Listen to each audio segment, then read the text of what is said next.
Muy buenos días, les damos la bienvenida a la edición argentina de Pasaporte Global. Esta es una iniciativa 100% virtual de la Secretaría de Investigación Internacionales y Posgrado de la Universidad Nacional de Cuyo, a través de la cual buscamos difundir la cultura, la gastronomía, la historia, compartiendo con ustedes videos cortos, talleres, charlas informativas y clases de idioma. Todo este material quedará accesible en el canal de YouTube de la CIP, al cual desde ya invitamos a suscribirse. Mi nombre es Adriana Szymanski, formo parte del equipo de la Secretaría, y les cuento que el expositor que nos acompaña es profesor y licenciado en Historia por la UNCUYO y doctor en Estudios Sociales de América Latina por la Universidad Nacional de Córdoba. Actualmente es docente de la carrera de Comunicación Social de la Facultad de Filosofía y Letras, de la Facultad de Ciencias Políticas y Sociales, y becario postdoctoral de la Agencia Nacional de Promoción Científica y Tecnológica. El profesor y licenciado Osvaldo Gallardo nos brindará la charla Argentina, una mirada a su historia desde el territorio y su gente. Adelante, Osvaldo, bienvenido. Muchas gracias por la invitación y bueno, un placer siempre charlar con estudiantes de intercambio, aunque sea de esta manera virtual y en diferido en esta ocasión. Voy a hacer una presentación muy breve, o lo más breve que pueda, de algunas claves para ubicar a la Argentina en el mundo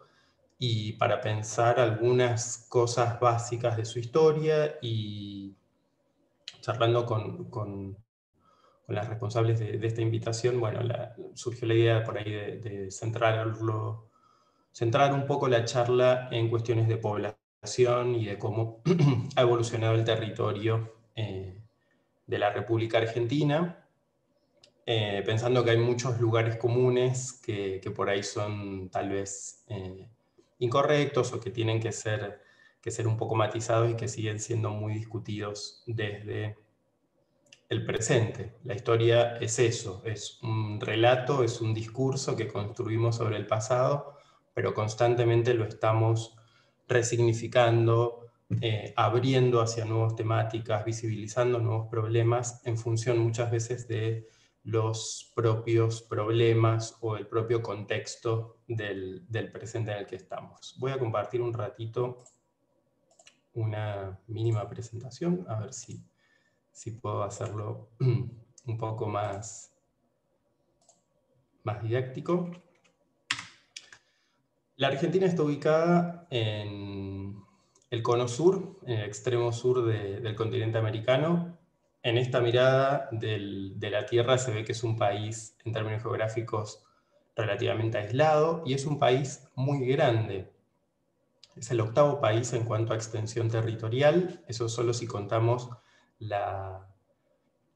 superficie continental. Argentina tiene reclamaciones sobre el territorio antártico como muchos otros países, pero no tiene la soberanía sobre ese territorio, y también reclama la soberanía de las islas del de las islas del Atlántico Sur, que están bajo la ocupación británica actualmente, pero Argentina mantiene reclamos de soberanía. Junto con ser un país muy grande, es un país relativamente poco poblado. Está entre los últimos en cuanto a la densidad de población. Por eso también la excuso un poco para charlar de estos temas de territorio y de población. Históricamente, la historia del país la podemos poner su punto de partida en 1810, donde se forma el primer gobierno autónomo y comienza el proceso de afirmación de una autonomía que se va a convertir después en emancipación o en independencia formal en 1816. Independencia respecto de España, porque como otros territorios, no todos de América del Sur, fue colonizado desde el siglo XVI por el Imperio Español. Su forma de gobierno actual y durante la mayor parte de su existencia es la República Federal. Está compuesta por 23 provincias más 23 provincias más la ciudad autónoma de Buenos Aires, que es, a los términos prácticos, una provincia más. Y los hitos recientes de su democratización, aunque la charla no va a ir por este lado, podemos señalar rápidamente tres cosas. Hay sufragio efectivo masculino universal desde el año 1912 y el primer gobierno democráticamente electo desde el año 1916. Eso se amplió el sufragio a la participación de las mujeres recién en 1947, pero en todo el siglo XX la Argentina tuvo una gran cantidad y mucho tiempo bajo dictaduras militares o gobiernos de facto, no constitucionales sino democráticos. Por eso este último año, el de 1983, cuando se produce el fin de la última dictadura militar y se inicia un proceso democrático de plena vigencia de la Constitución y del régimen democrático que se extiende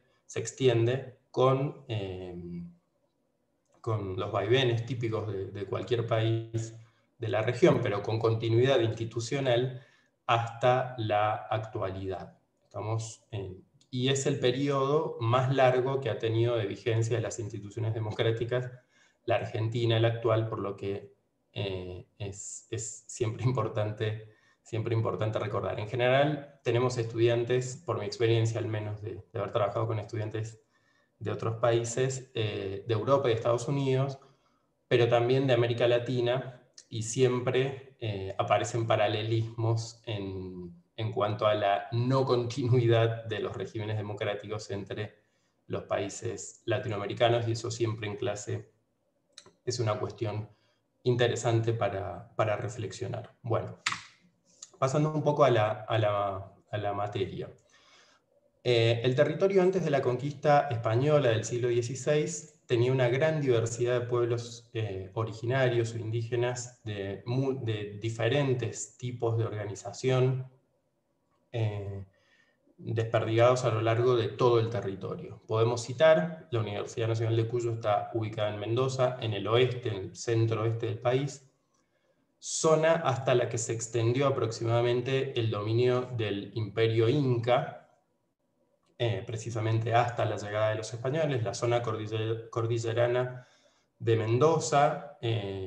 Buena parte de la zona cordillerana de Mendoza tiene vestigios de la ocupación inca, que esta sería el extremo sur de ese imperio, centrado en el Cusco, en el sur de lo que actualmente es el Perú. La colonización española arrancó en el siglo XVI, como decía, desde el Atlántico, es decir, directamente desde España, y como sublínea colonizadora desde Asunción. Por ejemplo, desde España viene la expedición que funda la ciudad de Buenos Aires, que es la primera, en 1536, pero esta ciudad es destruida, o esta fundación es destruida, y la segunda fundación de Buenos Aires se produce con una corriente que viene de Asunción, la actual capital del Paraguay. Desde el Perú y desde el Alto Perú es la denominación histórica para lo que hoy es la Bolivia, y desde Chile, por ejemplo, la ciudad de Mendoza, que se funda en 1561, se funda directamente desde Santiago de Chile. Ahora bien, la ocupación española se limitó a lo que hoy es la región centro y la región noroeste y noreste del país actual. Tendemos muchas veces, cuando hablamos en la historia, cuando decimos historia argentina, de pensar que el mapa actual de la historia argentina, o de la Argentina que veíamos acá, simplemente retrocedemos el tiempo hacia atrás y vemos cómo era la cosa hace 200 o 300 años. No, la ocupación, voy a mostrar un mapa más adelante, la ocupación del territorio suele ser muy diferente, muy modificada, muy cambiante, sujeta a tensiones, a guerras, a tratados, a todo tipo de cosas, y se va modificando, y no hay una continuidad necesariamente en términos territoriales de los países tal como los conocemos hoy. En el caso de la Argentina eso es bastante claro. El mapa original de la Argentina, que ni siquiera tenía ese nombre cuando se independizó, dista bastante del actual. Una cosa muy sencilla, ojalá puedan nuestros estudiantes y nuestras estudiantes de intercambio venir a la Argentina efectivamente o físicamente en algún momento cuando esto termine, pero es posible que si entran por vía aérea lo hagan a través de alguno de los aeropuertos que están en la Ciudad de Buenos Aires o en la provincia de Buenos Aires, que van a ver rápidamente que ese es el centro del país. Pero en una mirada de muy largo plazo, de los 500 años de ocupación europea u occidental o criolla de esta parte del territorio, no siempre el centro ha estado en el Río de la Plata o en la Ciudad de Buenos Aires. En 1776 se crea el famoso virreinato del Río de la Plata y la administración española de toda la zona se traslada allí, cuando antes, y eso implica un lento pero muy largo, muy efectivo proceso de traslación de alguna manera del centro político y sobre todo económico del país, de la región noroeste vinculada al Perú y al Alto Perú, al Río de la Plata, que va a estar mirando hacia la economía atlántica o hacia Europa, como voy a mencionar brevemente ahora. Pero antes de eso, como les decía, en 1810 arranca el proceso de emancipación, por decirlo rápidamente, y la guerra de independencia se libra en el litoral, es decir, la Argentina cuenta con 3 grandes ríos, bueno, muchos más, pero los 3 más conocidos son el Río de la Plata, sobre el que se ubican, por ejemplo, las ciudades de Buenos Aires y de Montevideo en la República Oriental del Uruguay. El Río de la Plata es formado por la confluencia de otros 2 grandes ríos que son compartidos, uno de ellos con Uruguay, con Brasil y hasta con Paraguay, que son el río Uruguay y el río Paraná. Esa zona es el litoral, las provincias que rodean a todos esos ríos, fundamentalmente Santa Fe, Entre Ríos y Buenos Aires. La guerra también se disputó en el noroeste, en las actuales provincias, hay nombres famosos de batallas de las actuales provincias del noroeste, como Salta, como Tucumán, y en Chile y en Perú. Precisamente en esta parte de la Guerra de la Independencia, Mendoza tiene una participación destacada, sí, destacada me parece, pues en Mendoza y en la región de Cuyo en general, se forma el ejército expedicionario que va a cruzar la cordillera de los Andes y va a combatir a los españoles primero en Chile y luego en Perú. El periodo de independencia abrió un largo periodo de conflicto sobre cómo se iba a organizar el país, y la primera constitución recién se dictó en 1853, y es interesante pensar que además de los regímenes dictatoriales que había en la Argentina y de muchas interrupciones, la Constitución ha sido modificada únicamente en 2 ocasiones, de manera integral o fuerte. Una es en 1949, si bien esa Constitución luego fue derogada en 1955, en ocasión de un golpe de Estado, pero entonces la única reforma importante vigente que tiene este viejo texto constitucional es de 1994, es decir, hace relativamente poco tiempo. ¿Por qué tanta insistencia o por qué pensar en el territorio? Este es un mapa, me gustó la idea de elegir un mapa viejo, aunque no es un mapa de la época que trata de retratar el mapa, es de 1934, y nos habla de las líneas de frontera, o sea, de hace casi 100 años, pero nos habla de las líneas de frontera y de la conquista, de la llamada conquista del desierto, entre los siglos XVIII y XIX. La palabra conquista del desierto es un término de la época, de finales del siglo XIX, que se sigue utilizando cada vez menos, pero que significa que hacia finales del siglo XIX, la fecha clave acá es 1880, el Estado argentino que se consolida decide ocupar el desierto. La definición de desierto es aquello que está vacío de personas. Y el desierto estaba muy lejos de ser un desierto. No sé si por las cuestiones de la transmisión online se van a poder ver las sutilezas de las diferencias del amarillo que tiene el mapa, pero ubiquémonos. Acá está Mendoza, acá está San Carlos, y acá aproximadamente está la ciudad de San Rafael. Y acá está la ciudad de Buenos Aires. La ocupación española y después la ocupación del Estado argentino cuando se independiza iba de una línea que iba más o menos del sur de Mendoza hasta un poco más al sur de la ciudad de Buenos Aires, hacia el sur, que es todo lo que está en tonos más claros en el mapa, espero que se pueda ver, si no acá está donde ir a ver el original, no había una ocupación muy efectiva del Estado. Había algunos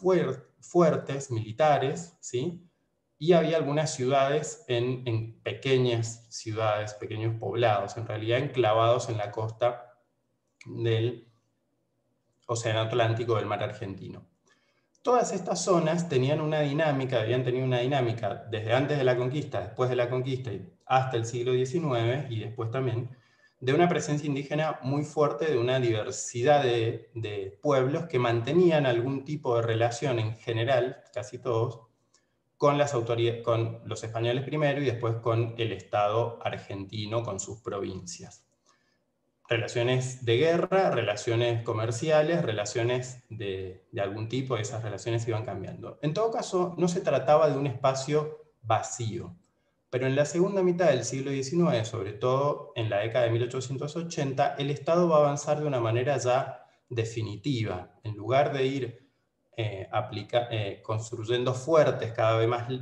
más lejos, o en algún momento, por ejemplo, un ministro de Buenos Aires construyó una zanja, muchos kilómetros de una zanja en la tierra para que los indios cuando volvían con el botín de los malones no pudieran cruzar con el ganado producto de los malones. En 1880 dijeron, no, bueno, un poquito antes en realidad, dijeron, bueno, ahora vamos a ocupar todo, el Estado ya está bastante, mucho más asentado, terminaron las guerras civiles, y vamos a desplazar, vamos a marginar o vamos a exterminar, llegado el caso, a las poblaciones indígenas que no se sometan o que presenten algún tipo de resistencia. ¿Por qué? Porque en 1880 es un punto de inflexión, la Argentina se está integrando definitivamente en el mercado mundial como país agroexportador, un perfil económico que hoy es mucho más complejo, pero que se mantiene esa cuestión agroexportadora, y necesitamos tierra para producir, o esto decían las élites en ese momento, necesitamos tierra para producir más cereales primero, después va a llegar la producción del ganado y la exportación del ganado bovino, y la exportación de la carne a Europa, la instalación del frigorífico, el ferrocarril, etcétera, etcétera. Entonces no es casual que esa ocupación de un territorio que el Estado no controlaba de ninguna manera y que tampoco había controlado la colonización española se produzca en un momento en que hay un relativo orden en el interno, pues han cesado las guerras civiles o los conflictos más importantes, y el Estado o el país se está incluyendo ahora en un modelo productivo internacional. Al mismo tiempo, en ese avance hacia el sur, se produce la delimitación con los países vecinos, fundamentalmente en la zona sur, con Chile, donde no estaba claro cuál de los dos países iba a ocupar qué porción del territorio. Inversamente, acá no lo puse en el mapa, pero hay una zona que históricamente, una región que se llama Chaco, hay una provincia en la Argentina que se llama Chaco, pero el término regional es un poco más grande, que es como una zona intermedia entre el noroeste y el noreste, podríamos decirlo de alguna manera, como ahí al sur del Paraguay, las actuales provincias de Formosa, de Chaco, el norte de Santa Fe, que estaba en la misma situación que el sur, es decir, la misma situación que la Patagonia. En la década del 80 y también durante el siglo XIX, el Estado avanzó en la ocupación efectiva del territorio a costa de, en general, el desplazamiento hacia zonas mucho más marginales de la población indígena o su incorporación forzada y totalmente subalternizada a la nueva sociedad que se construye en esos espacios, y cuando no al exterminio directo, de ejemplo del cual tenemos muchos en el siglo XIX, pero también varios en el siglo XX. Acá hemos introducido un poco la cuestión de la población, de cómo se corren unas poblaciones para la introducción de otras, y me pareció interesante citar un pequeño párrafo de un libro de divulgación del antropólogo Alejandro Grimson, en el cual expone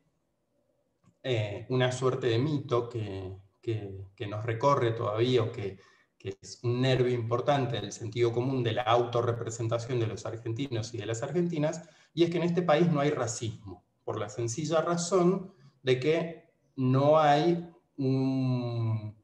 una población que se identifique con una determinada raza, sencillamente porque no hay en la Argentina ni indios ni negros. ¿Sí? Lo estoy diciendo de una manera un poco brutal, pero es la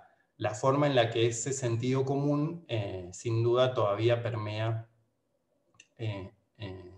ciertos discursos de autorrepresentación de la Argentina. No es un país racista, es un país fantástico, y la condición para que no haya racismo es que no hay esa población distinta de la población blanca y de origen europeo,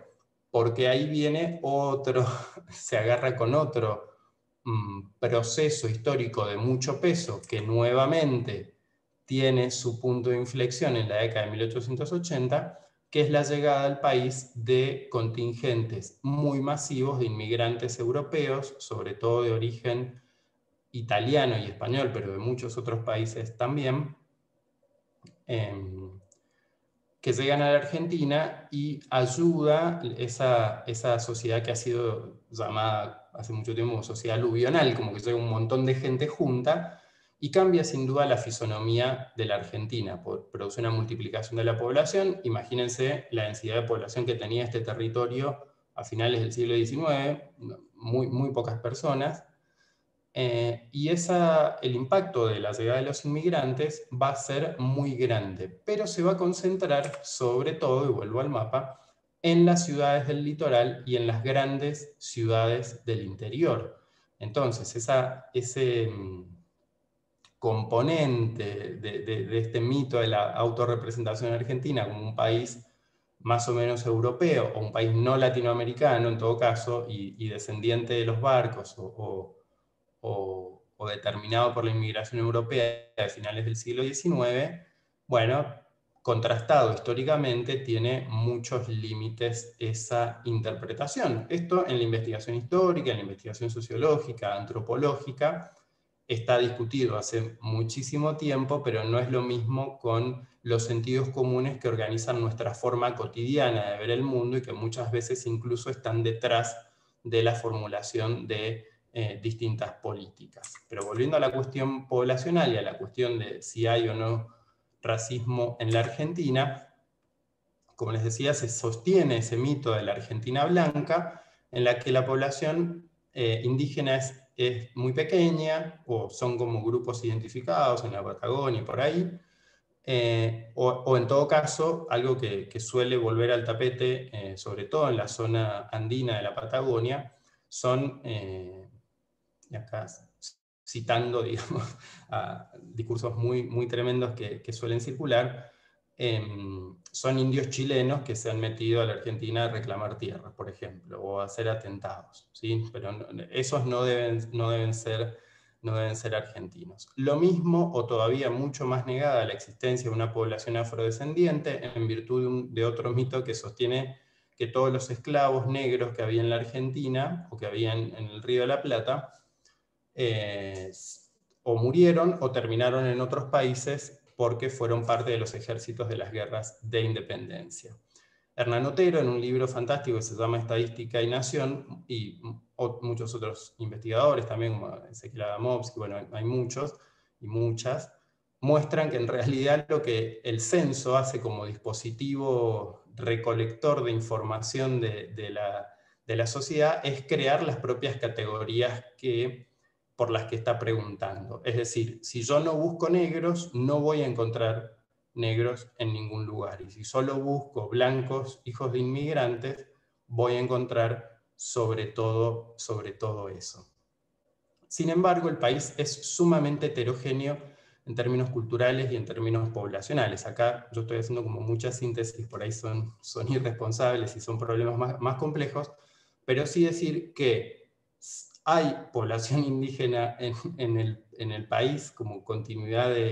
de aquellos pueblos que existían antes de la llegada de los españoles, y que su historia desde entonces es una historia de marginación y de exclusión, y muchísimas veces directamente de exterminio. Hay una población afrodescendiente en la Argentina, el impacto de la inmigración es sumamente de la inmigración del siglo XIX es sumamente desigual entre las distintas regiones. Hay muchas oleadas de inmigración con distintas características. Hay movimientos migratorios internos del propio país, hay migración de países vecinos, hay nuevas oleadas de inmigrantes españoles, sobre todo en el siglo XX, pero difícilmente podamos decir que se trata de un país homogéneo o de un país blanco, europeo o descendiente de los barcos. Por otro lado, ya para tratar de ir cerrando, muy pegado a ese mito de la Argentina que ha descendido de los barcos, está el asunto de las migraciones internas que a veces invocamos de manera muy automática al explicar la historia de mediados del siglo del país. ¿Qué pasó? En 1930, una gran crisis mundial del comercio y del capitalismo a nivel mundial, que en la Argentina impacta también muy fuerte, pero de manera desigual entre las distintas provincias, y a lo largo de la década del 30 y la década del 40, algunas provincias van a perder una porción muy significativa de su población que van, sencillamente porque no hay trabajo, y esa población va a migrar a las zonas periféricas que se están creando en ese momento de las grandes ciudades. Y va a producir una serie de consecuencias muy importantes, pero en lo que nos interesa para esta cuestión de la población, podríamos decir que las representaciones hegemónicas de esas ciudades, sobre todo Buenos Aires, pero las otras grandes ciudades también, que se pretendían europeas, blancas, y que para la década del 30 tenían una gran parte de su población, la mayoría descendientes de inmigrantes europeos, va a haber la llegada de muchas personas que no cuadraban con esa autorrepresentación. Y, por ejemplo, con la emergencia de un fenómeno político perdurable en la Argentina que se va a producir en la década siguiente, que es el nacimiento del peronismo, lejos de ser una disputa únicamente política, el peronismo va a representar también una hendidura en esas representaciones sociales. Tal es así que, de parte del antiperonismo, los simpatizantes del peronismo van a ser considerados cabecitas negras. ¿Qué significa? Argentinos racializados por su condición de pobres. Es decir, son argentinos, ahora nos dimos cuenta que estos son negros, ¿sí? Pero además son negros únicamente aquellos que son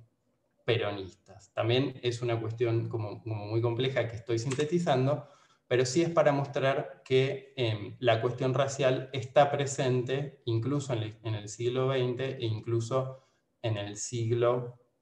XXI, si bien no tiene la forma, la tensión racial y la discriminación racial, la forma que adquiere en otros países donde